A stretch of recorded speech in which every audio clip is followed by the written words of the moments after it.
I love it that we're talking to doctors and they're saying, I'm ending my day and I have more energy than I started. And I love it. And it's great. And we feel like we're doing good in the world. And there are great benefits.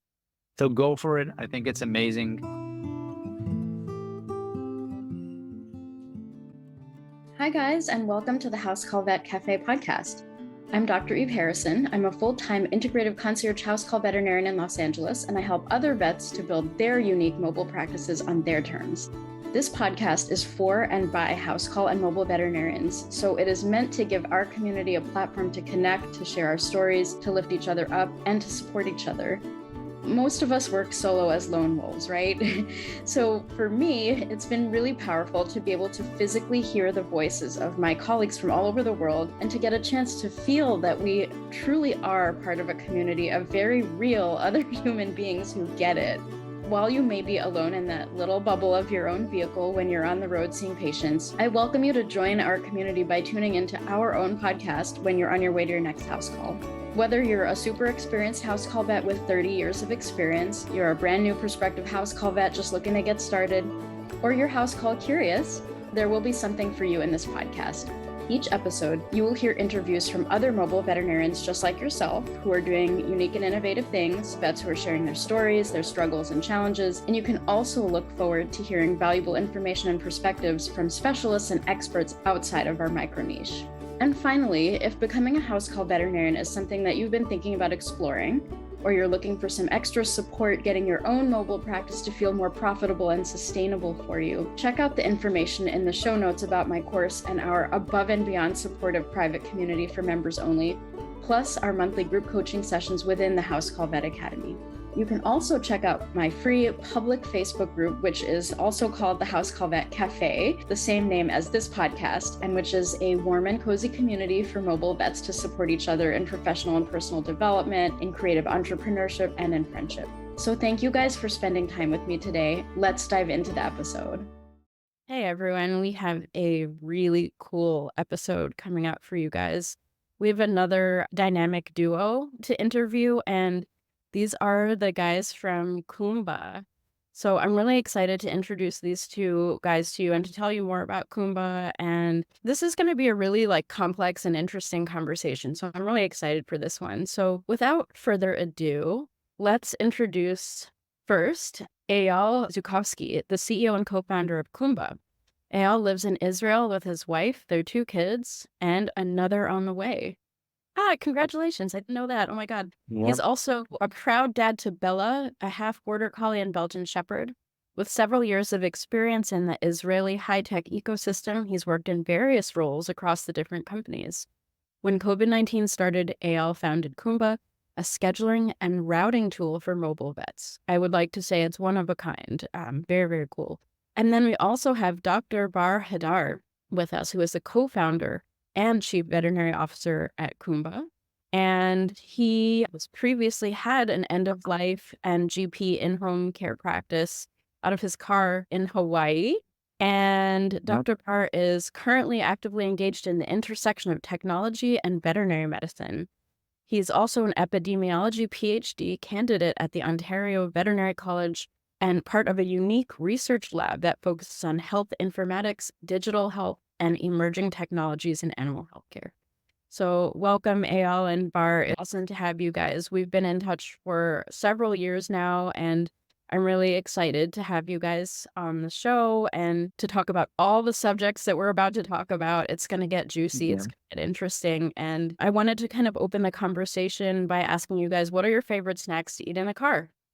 Well, I just want to say thanks for having us. It's great to be here. Let's see. I guess for me, it'd probably have to be some fruit. So we have a bunch of good fruit, right? So it's going to be the mangoes, the pineapples, the grapes. I mean, we have a whole bunch of options. So definitely something like that. Good, refreshing, cold. Yeah. Awesome. Is that what you eat in the car when you were doing house calls? Or were you not a snacker? You did snack in the car? No, I would bring, for sure. Because as everybody knows, it's like you eat when you have time, right? So, and things kind of get busy, right? So, hopefully you can fit in lunch, but if not, you got to have the snacks ready. So, yeah. Definitely would have that. And of course, all the other usual stuff, the granola bars and all the other healthy snacks as well, right? But kind of a combination of the fruit, sweet stuff, and then the salty granola bar stuff. Excellent answer. How Yeah. about you? Oh, Yeah, for those of you who don't know Barr, after living with him in different apartments across the US, I think he's eating, the most healthiest answer there because, we're actually, I think, similar in a way, respecting like our body, what we eat. So I would probably go with either granola and yogurt, probably something on the way. If there was like traffic, like an hour plus traffic to the office. So that would probably what I would go with. Yeah. fantastic. Yeah, those Yep. are good classic answers. I have not had anyone mention the tropical fruits in Hawaii before. That's pretty cool. Love it. Yeah. Definitely love our fruit.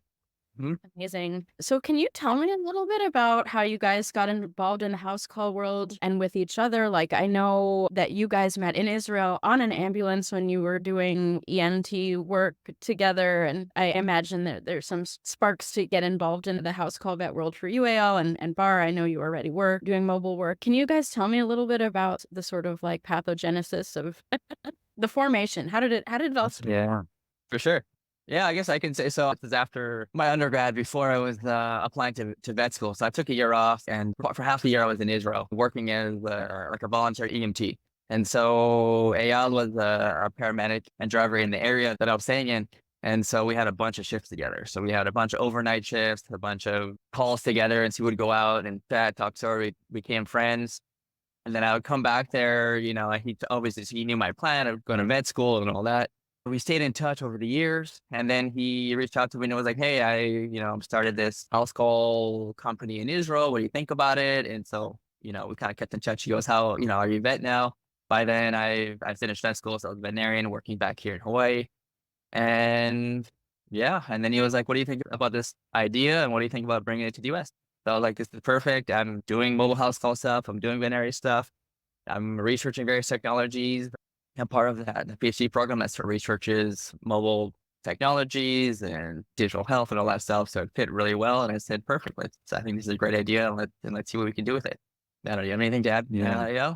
Yeah. I think in a startup, usually I don't really believe kind of in luck. And, you need to base it on data and experiments, A/B testing, and, in general, try and put yourself where you want to be. And, luck is always good, always helpful. I think that when talking about team members, that has the kind of luck ingredient into it more than other aspects. And I think it's pretty crazy that, we've met, I think about 12 years before even thinking about Kumba.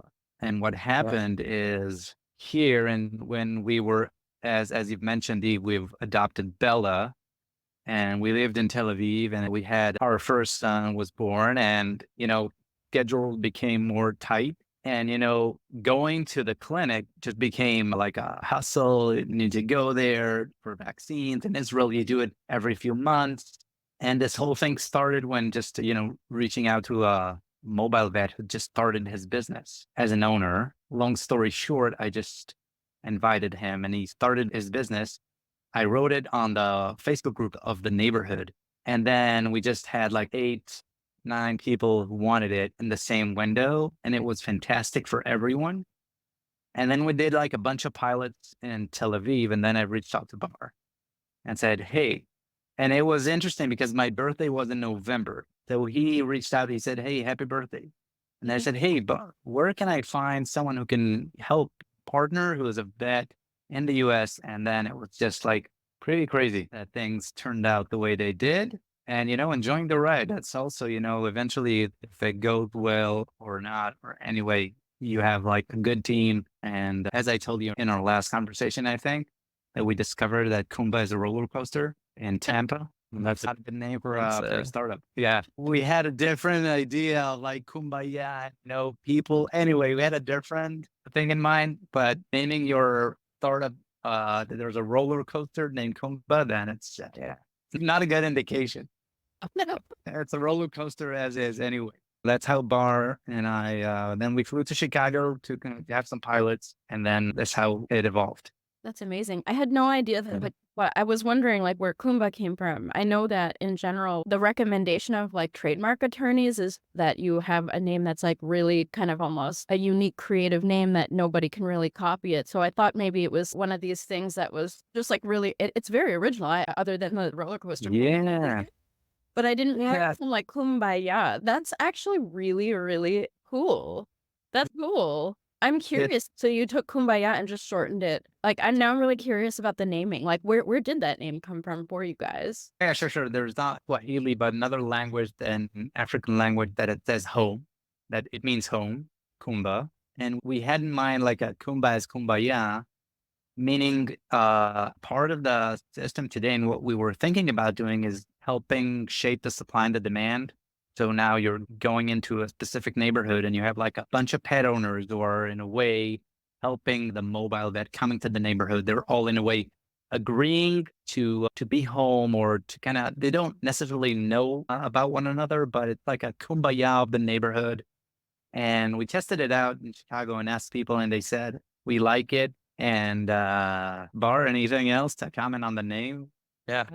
Just it kind of brings those different ideas to it. It sounds softer and warmer. So I think it has those ideas of being home and being a family and being like together in community, which is, part of our vision with everything. So Yeah.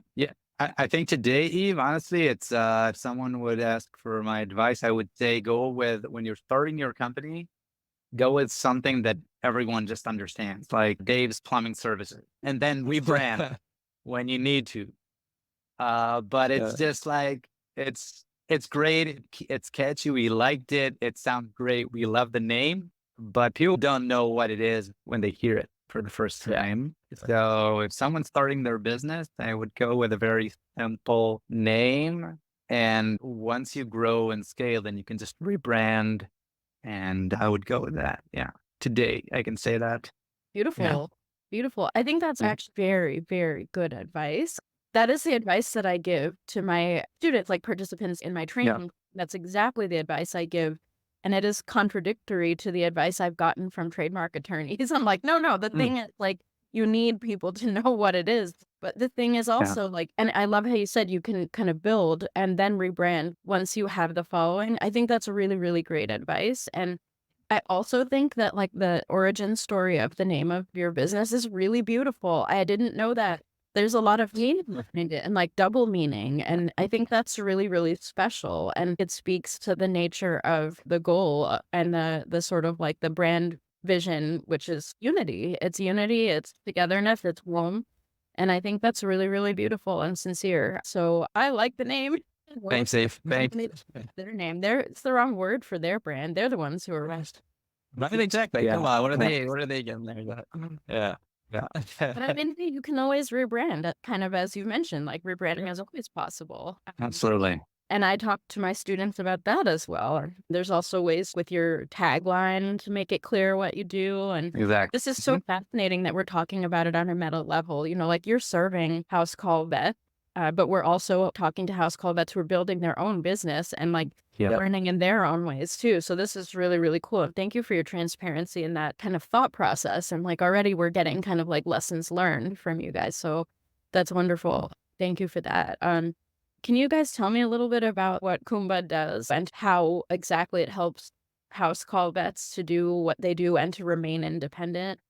I guess I'll just start off with what the problem was, and then y'all can kind of go into the solution. But so even as I was working in a clinic, and then just like many other vets out there, was like, okay, if there's something else I can do. So I started my own mobile, more house call operation. I was like, let me just open it up to friends and family, and it was starting to grow and grow. I didn't do any marketing; it was just organically growing.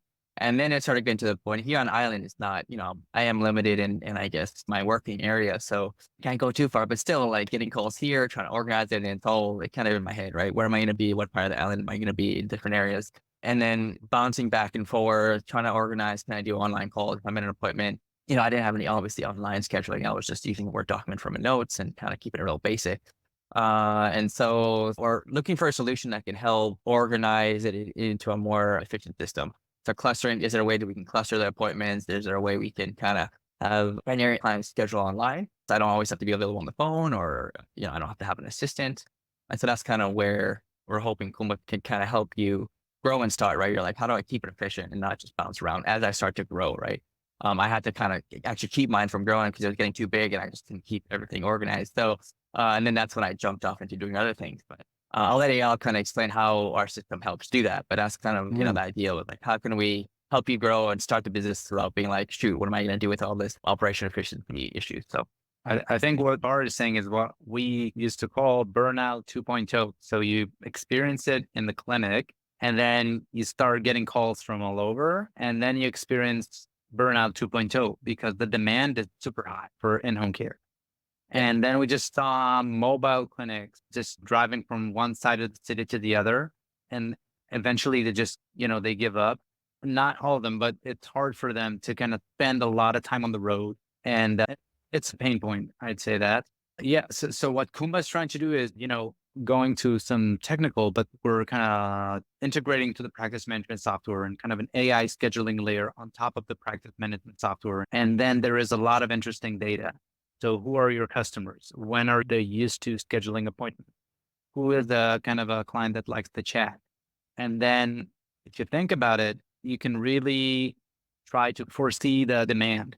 So if there is like an area where there are 50 clients who are supposed to get vaccines in the next 2 months, if there's a system that is sending out more intelligent reminders and trying to cluster it in a more efficient way, then you can just see it as kind of a pop-up clinics in different neighborhoods, and then you're within walking distance.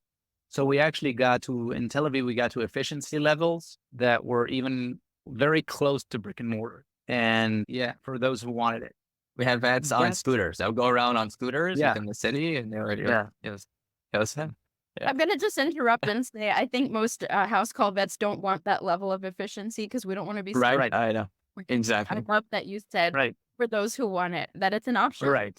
Not for 5 million appointments a day. By all means, go for it. Exactly. And that's kind of our vision too. It's like you can either see more appointments or you can just get off work early and see less and just, you can, exactly how you want to structure your day. Yeah. And then also I want to add my 2 cents in. Just for the record, I'm very, very mixed in my opinions about AI, but I think it's here. We're not getting rid of it. It's like I'm against the internet. Like there's no point in saying that, right? I can't be against AI. Yeah. And there are times that AI are really going to help us. And I think this is one of those times that is a really clean use of AI and that I feel comfortable. Not every use of AI, but this one. I agree that it's changing the world. And, you have the ones who create the change, those who adapt and those who don't see it coming. I think the veterinary profession is a good place to be, honestly, with all the AI revolution.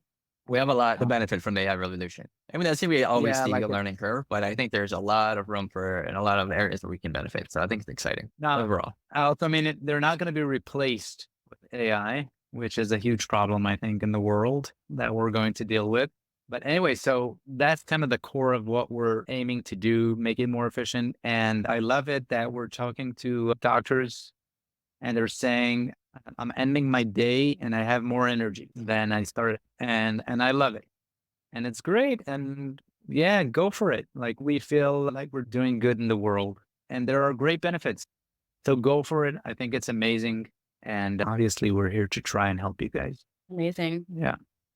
I wanted to, I'm not sure which question to ask next. I wanted to know a little bit more about mobile vets in Israel and how that looks. And now you've kind of got a global perspective now on what house call practice looks like in Israel, what it looks like in the US, different parts of the US.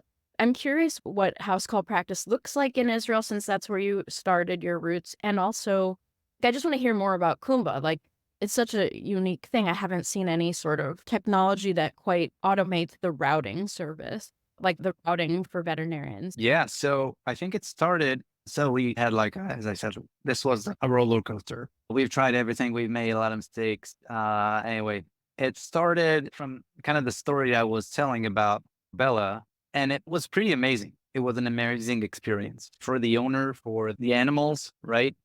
And the feeling I got was that, the doctors were also excited about it because they really liked it. And I went on, I think, more than 1,000 households myself to kind of learn how it goes. And so I was talking to veterinarians with mobile practice and understanding what are their, pain points working in the clinic. And, pet owners, they're not familiar with what's going on in the veterinary workspace environment and everything. And then it was just like, this is great. This is amazing. Like there is something here. There's like win-win-win situation for the owner, for the doctor, for the pet. So in Israel, and even in the pilot in the US, we said at first, we're going to build kind of a platform that doctors could just, we'll be handling the marketing and everything, and we'll be responsible for the client, and they'll just be kind of a managed marketplace that they can just say, okay, I want to work these hours, and then we'll just make sure that they have the route. So that's what happened at first in Israel. And I can talk about Israel in general. I think it's very similar to what's going on in the rest of the world, honestly. And it was going very well. Like Israel is a small country, but still like very fast, we found veterinarians who wanted to work with this. I think almost Israel kind of south to north, almost. So we grew very fast in Israel. But the thing was, a few things happened where veterinarians were feeling that the customers were their customers. Although in a way, they weren't their customers. They were just using a platform. And pet owners were also considering the vets like, that's my primary caregiver. He's not a Kumba vet. I have Dana and she's my vet. And we still didn't completely realize that. When Barr and I went to Austin, we had in mind, okay, let's start in Texas where there are a lot of big cities. And then we just spoke to kind of a breakfast club for mobile vets in Austin. And they said the core of the product, kind of the brains of it, how it uses AI or other things to make the scheduling and routing more efficient. I like that. And then after that visit, we spent a few months in Austin. We said, this is what we should do. Like we shouldn't have Kumba in the front. Kumba should allow independent mobile practices to grow their business by themselves. Yeah. And this is a win-win for us. Yeah. No, but honestly, this is also kind of a win-win for us because now we have like 24 clinics throughout the US and Canada. And this would never have happened if we were trying to kind of scale this ourselves with marketing and customer support. And it's not the natural solution. So for us, we just said, okay, this is great. Like this is the pivot that we need to do. Each veterinary house call mobile business is so different and so unique. So we're like, how can we now empower each clinic to grow and be more efficient, be more optimized, in their unique situation? That's kind of how we. Yeah. So I Awesome. think that's kind of the journey we've done the last year and a half. I think we've reached out to you very early once we said this is, and I'm not just saying this because of the podcast, but we just felt like this is right. This means that we're right, that someone else is thinking the same thing. Not that we're right, but we also felt like this is more natural and more the direction we should go to. So a lot of the things that we've built for us as a platform, we needed to change that and kind of rewrap the brain, the product to make it more customizable for independent clinics. We do have kind of a vision as well to kind of allow clinics to refer customers between themselves. But we also, we're looking at the world from kind of that mobile vet point of view. And we do think that we want to help grow the stability and the capacity of in-home care. And that's basically what we're trying to do at the moment because, talking about this for a few minutes, but that's the feeling I got. Like, it's great. Why not everyone are doing it? Like the doctors like it, the owners like it, the pets enjoy it. Like, why is it not happening everywhere? And the reason is because it's just too complicated for some to just get started, my opinion. And they think that they can't see a lot of customers and grow. And if you solve that pain point and show them that you can automate the scheduling process, even if you need to consider the chief complaint and your availability and who's the client and who's the pet, then if you can really automate parts of that flow, then more doctors would choose this path. Yeah, this is absolutely fascinating. And Barr, I want to give you a chance to speak on this as well. Of course, I can't hold my tongue. I have so much to reply back. And I wanted to say, I've really enjoyed watching your pivoting and the evolution of your business because I do remember early on in our conversations that this was a shift happening where you were learning Right. and growing. And from Tel Aviv to Austin, you got the same message that independent vets want to remain independent. They want to be in the front. They want to own their clients. They want to run the show. We're doctors. We have an ego to maintain, just kidding. But the thing that I really love about how you've grown is you listened. You really listened to people all over the world and what they wanted. And instead of imposing, it'll be better when we handle the back end, we handle your marketing, we own your clients. Like, there are companies that still do that and they force it and they try and use that in their marketing to get people to work with them. But you listened. And I think that's a really beautiful quality in an entrepreneurial paradigm. You listen. You pivot. That's not pivot just to make more money. Like, of course, we have to do that as entrepreneurs. We all have to pivot so that our income is sustainable, that we're profitable. The whole point of business is right? We earn a living.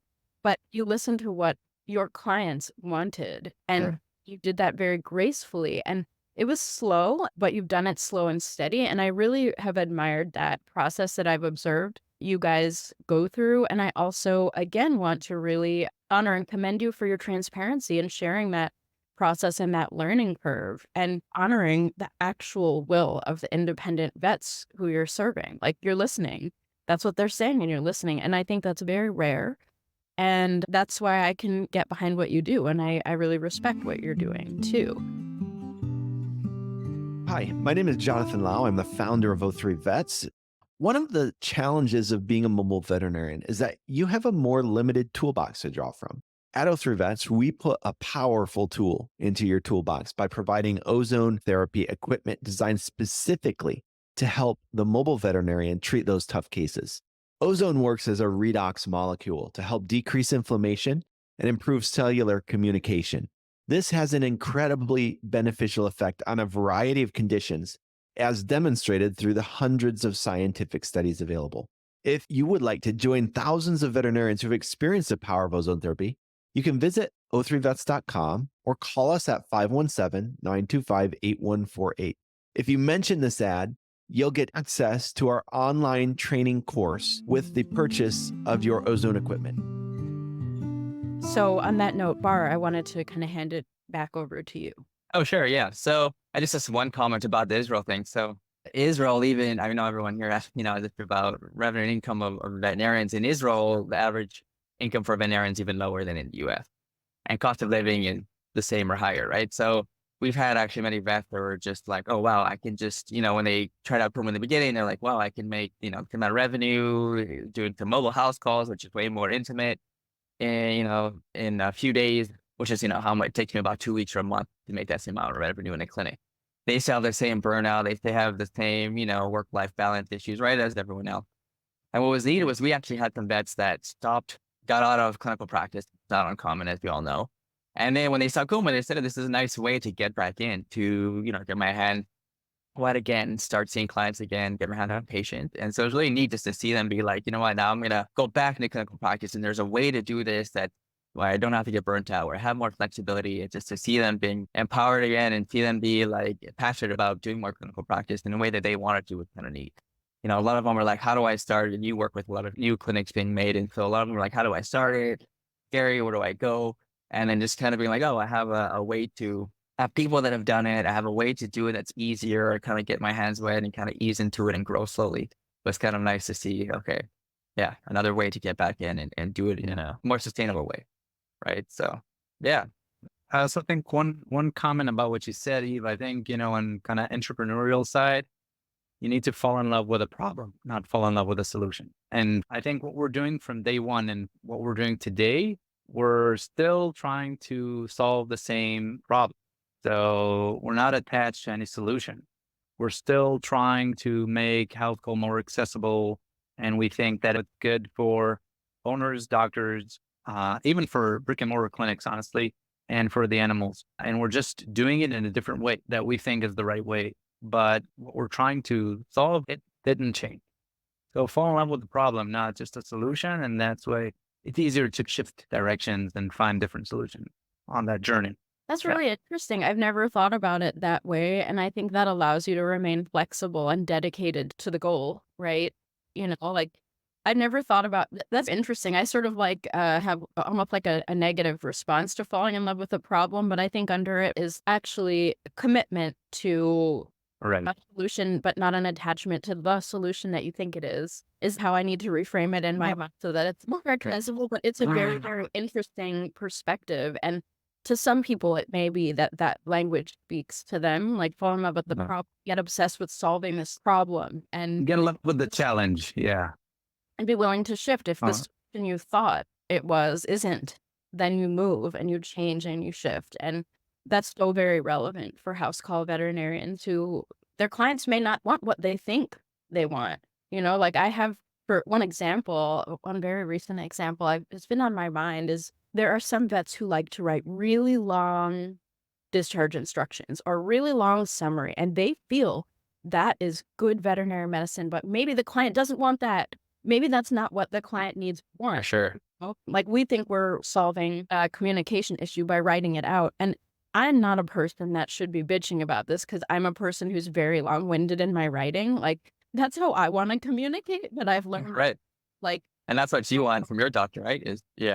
yeah, like my clients don't want that. So I've never tried to force this solution onto my clients. And when I did, I learned it wasn't right for them and I shifted, and that was a win for me. So it's a similar, like the problem still remains. How do we communicate effectively with clients, get the information they need about their animals and feel heard, supported, and having all their questions answered? It's not this long discharge Yeah. instructions for some. Not for everyone. For some, do. True brain types, they need and want that.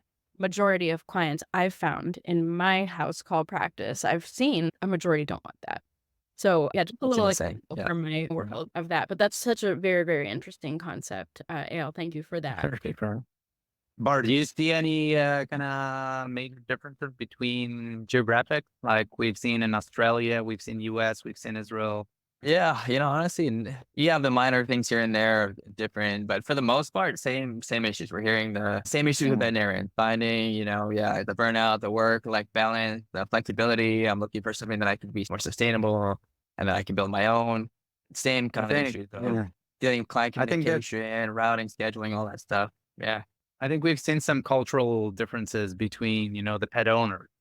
Like in Israel, I think, right, we had house calls until 10:30 p.m. That's true. Timing stuff, yeah. You do get, Israel is more, yeah. Yeah, and people love Later culture in general, though. They have a later culture. Yeah, like they had the vet join for dinner and blah blah, and That's it true. was just like 8:30, come in 9, the later the better. And when Yep. we came to the U.S., it was just for Bart it was natural, and in the U.S. it's different. At least from my experience until today, it's like 6 p.m. is like the latest. And in Israel, they had veterinarians who were working. They were even starting to work around 6 p.m. And the thing is that owners loved it, right? And they even asked for it. Yeah. That's fascinating. To be very honest, I work in the same way. I'm a night owl, and like most days, unless I have no choice, I wake up at like 10 or 11 a.m. I go to sleep never. I definitely and like Yeah. clients that are the same. I definitely have dinner at some clients' homes. Like my That's last nice. of the day, Nice. they'll be like a glass of wine, or they'll be like, "Have you eaten?" And I'm like, "I've been eating all day in my car, but if you can still feed me dinner, I will." Hey, I'll take it. Why not? Yeah, exactly.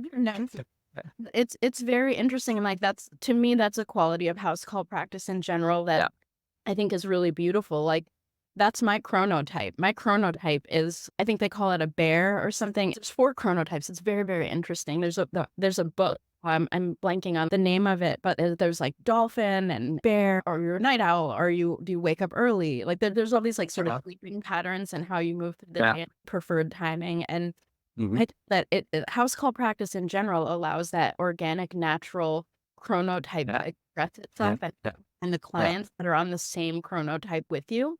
But it's very, very interesting that there's this cultural difference. Like maybe I should be practicing in Israel. I don't know. That's really very cool.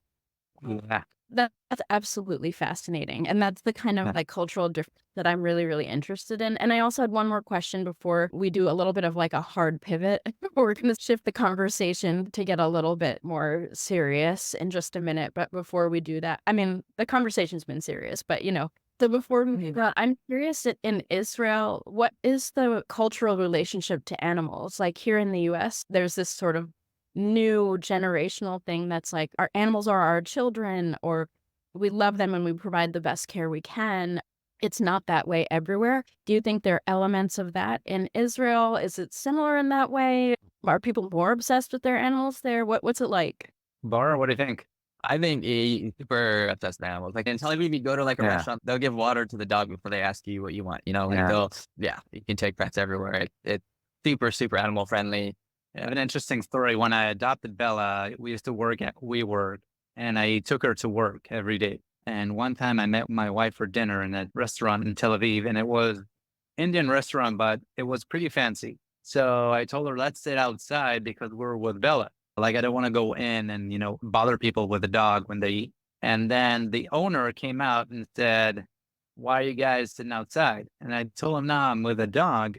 I don't want to sit inside. And I told him might bother other people. And then he just said, so they can just leave. And then he said, I insist you come in. And this was this moment that I understood this city is not, this is like crazy. Tel Aviv, I think it's one of the most dog friendly cities in the world. I think Austin was similar. Boy, yeah.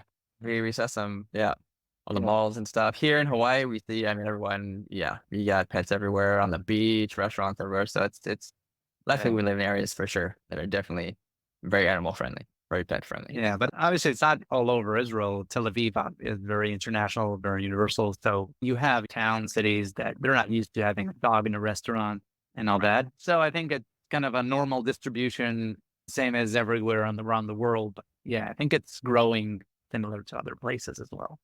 Ownership, but yeah. That's really, really awesome. Yeah. I just want to say I've been to Israel twice, and Tel Aviv is one of my favorite places in the world. So diverse, so feels so safe and just like beautiful, just like absolutely beautiful. And many other places in Israel have had that same feeling to me, and just like a warmth in some of these places. And I love that it extends to animals. Like I didn't have any experience of the animals. This was before I was a vet, that I was in Israel, but I did love all of the cats there. The cats are incredible. Yeah. Girl, oh my God. Yeah. They're so cute. I took so many selfies with the Israeli cat. Street cats. Like yeah. That's When you go to lot of Tel them. Aviv University, you have like those buildings named on people who donated the building. So you have a bunch of cats in every building, and you go to the lectures and you have a cat sitting just next to you, and you don't take them out. They're just there for years, and it's crazy. You can just it was like 10, 15 years ago.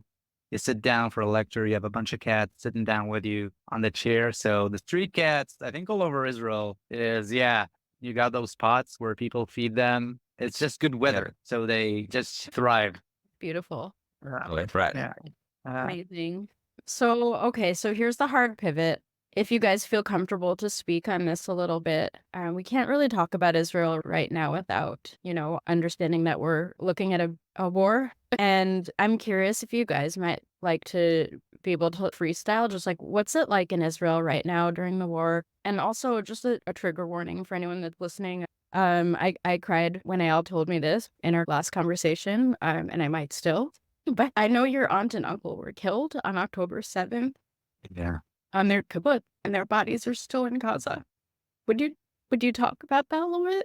Yeah, I think as we just had a casual talk a few months ago.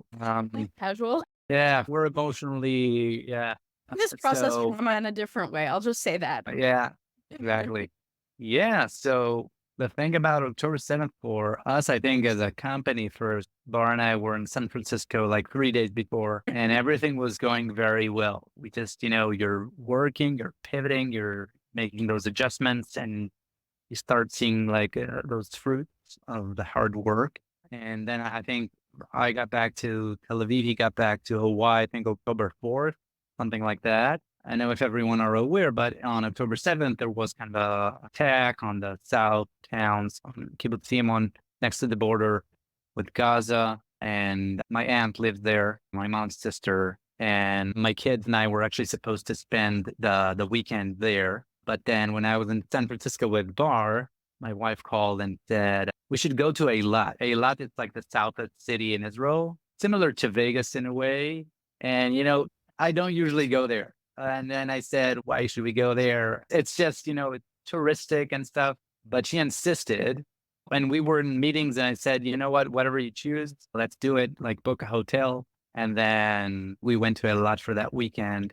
And yeah, October 7th, like 7 a.m., we have kind of a WhatsApp group with all the family. Messages started floating in. And then we didn't really understand what was going on. Yeah. And my aunt, my uncle, he died in her arms. And then she went out to hide for a few hours. So we still managed to text her for a few hours. But then, it just got disconnected. And his body is still in Gaza. And I have 4 cousins there who have experienced, I think, very traumatic experience with children in safe rooms. I think I told you now, in Israel, you have a safe room in every apartment, which is for us pretty crazy. For us, it's natural.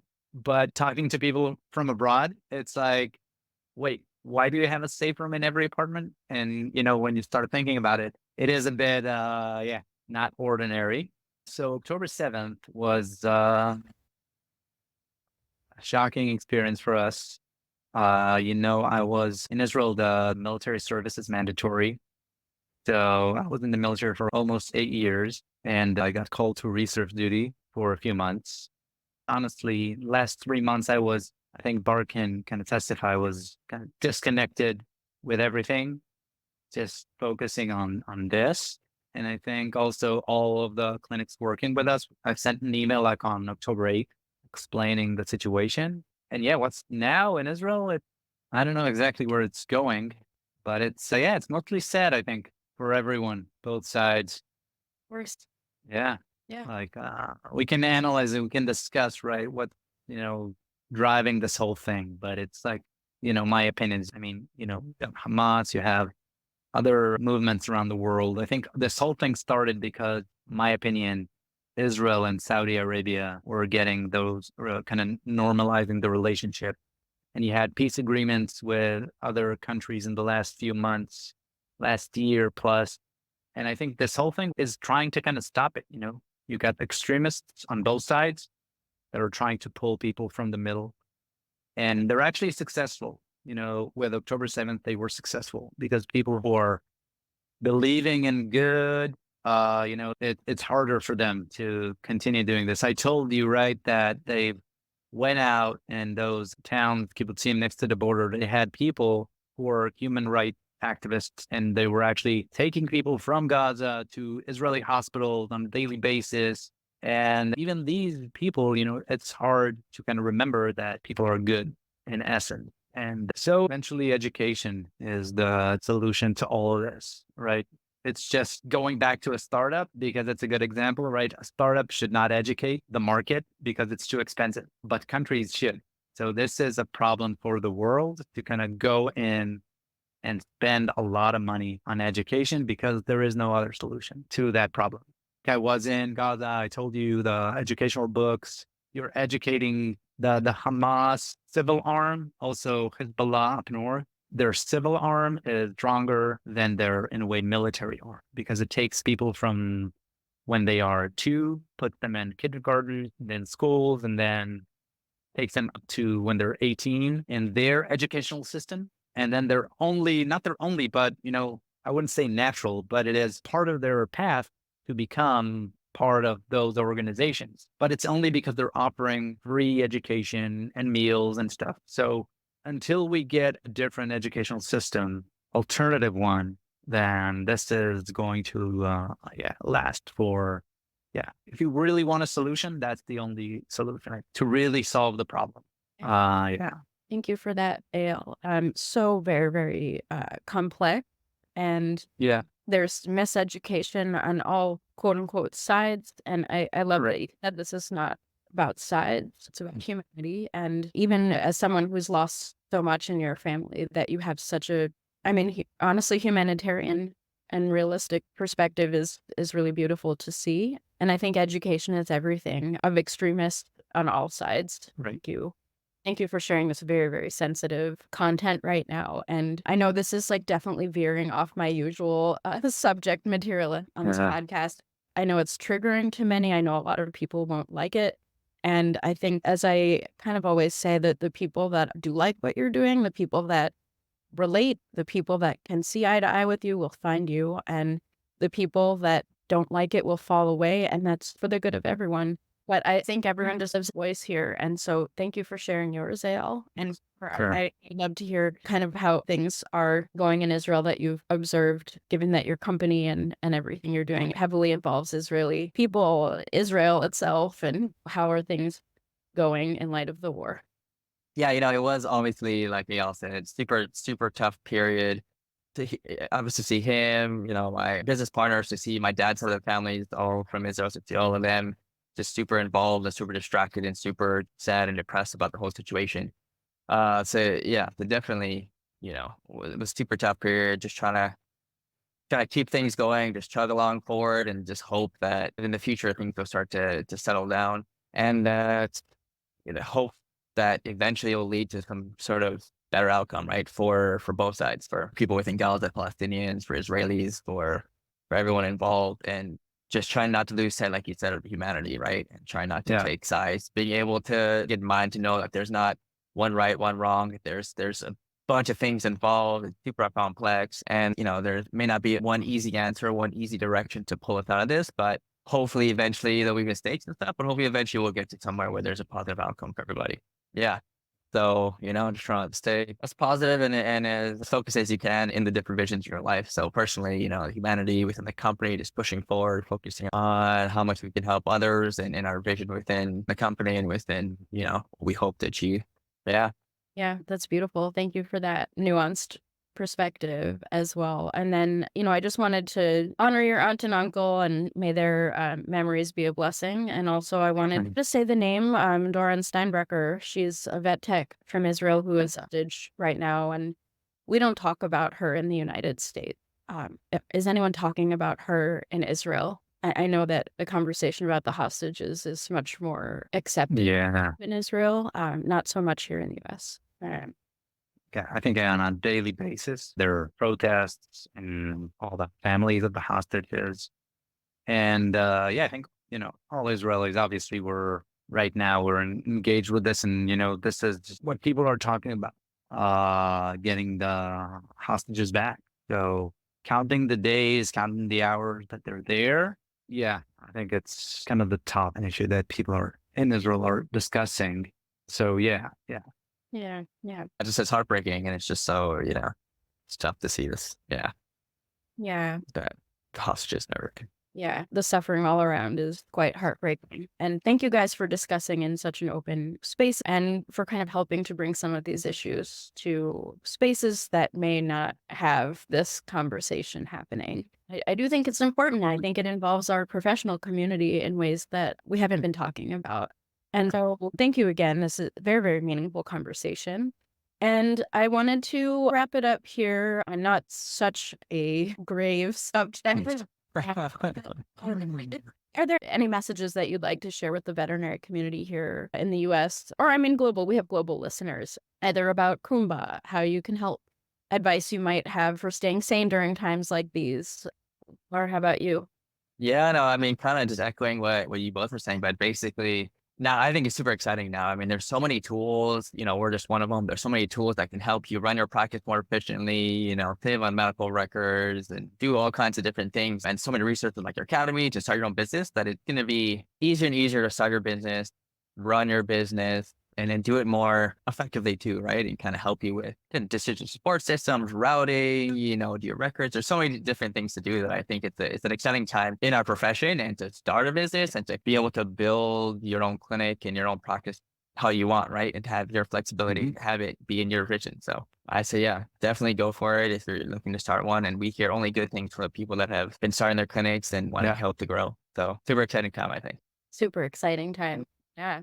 So many resources that we have available for people starting their own independent house call practices, and people who see you as an independent vet and understand what the issues are. So I encourage you guys to check out Kumba as a resource to support you. can I ask you guys, how can people find out more about Kumba, or where can people find more information or out to you guys? So the website Kumba, KUMBA.pet. We also have a .vet domain, but it's .pet. They can schedule a call, a demo. We're hopefully gonna make it so they won't even have to schedule a demo. We want to make it kind of zero touch. We understand like scheduling a demo with mobile practices is, they don't have time and you want to save them time. So it's kind of until they schedule the demo and you want to tell them schedule the demo, I'll make sure you have enough time.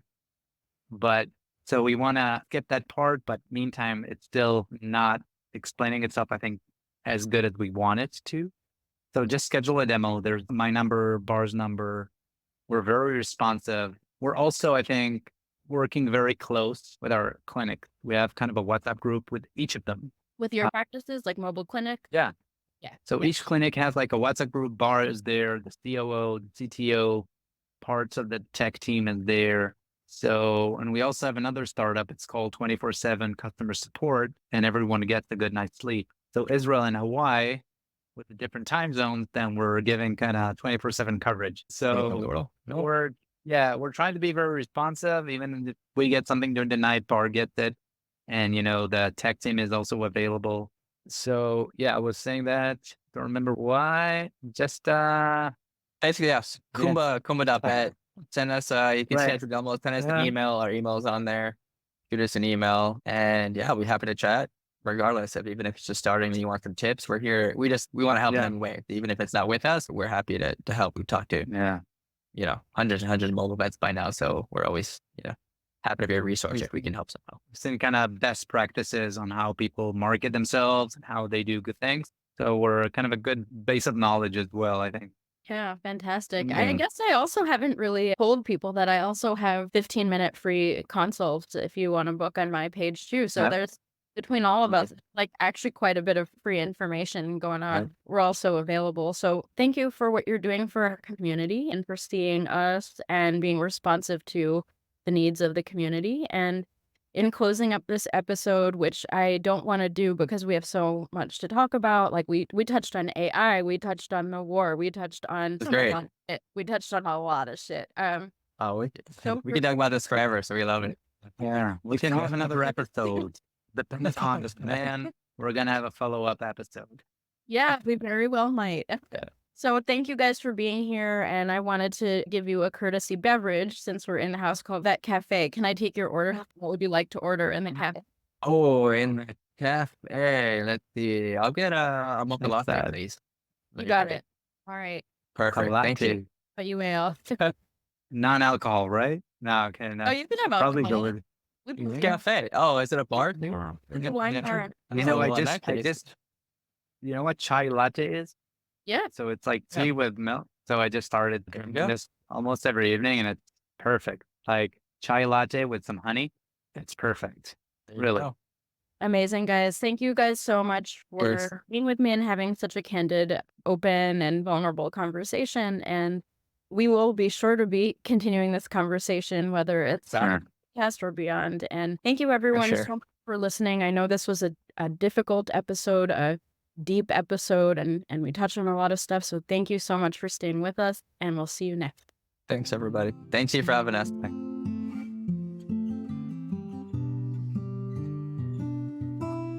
So I'm recording this post-episode reflection while I'm driving around in my car after recording this pretty long episode with Eyal and Dr. Barr, and I just kind of had some additional thoughts that I wanted to share about Israeli people and trauma responses and things like that. There's a concept called the Sabra. When you think about Israelis, the hummus company Sabra is named after this kind of phenomenon. It means like a prickly pear. And Israelis are known as Sabras because they're sort of like, almost like a little rough around the edges in the most superficial ways, like prickly, like the outside of the pear, but on the inside they're sweet and soft, kind. As a rule, of course, all humans are different from one another, no matter what culture or country they come from. But I just really find that metaphor of the Sabra to be really pretty accurate about a lot of Israelis that I know And also, after we finished recording the episode, we talked a little bit, Eyal and Barr and I, about how maybe it's that Israelis kind of process and demonstrate their trauma in different ways. They often come off a little bit stoic, it seems, whereas in other cultures or other populations of people, their trauma is more demonstrative. I am a person that's pretty demonstrative when I'm traumatized, upset. I cry easily.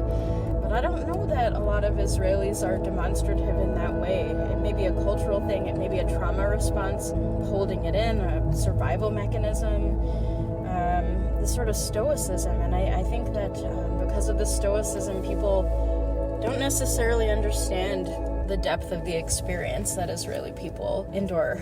And so I just thought I would add those thoughts after this episode, and I don't know, just see what you guys think. Well, anyway, I hope you found this episode to be helpful in terms of humanizing the other, and that you found either some inspiration or something that moved you, or that you found useful for your business. All right, we'll catch you in the next episode. Thanks again for listening. Thank you so much for listening to this episode of the House Call Vet Cafe. If you enjoyed this episode, then hit the subscribe or follow button on Apple Podcasts, Spotify, Google Podcasts, YouTube, or wherever you listen to podcasts so you never have to miss an episode. This podcast is made specifically for you, so don't be shy if you'd like to reach out and let me know your thoughts on this episode. You can find me on Instagram and Facebook as The House Call Vet Academy, where I also share more valuable content. If you're interested in learning more about consulting for House Call Vets or the House Call Vet Academy online course and community, please click on the link in the show notes. Have an amazing rest of your day, and I can't wait for you to join us for our next episode of the House Call Vet Cafe.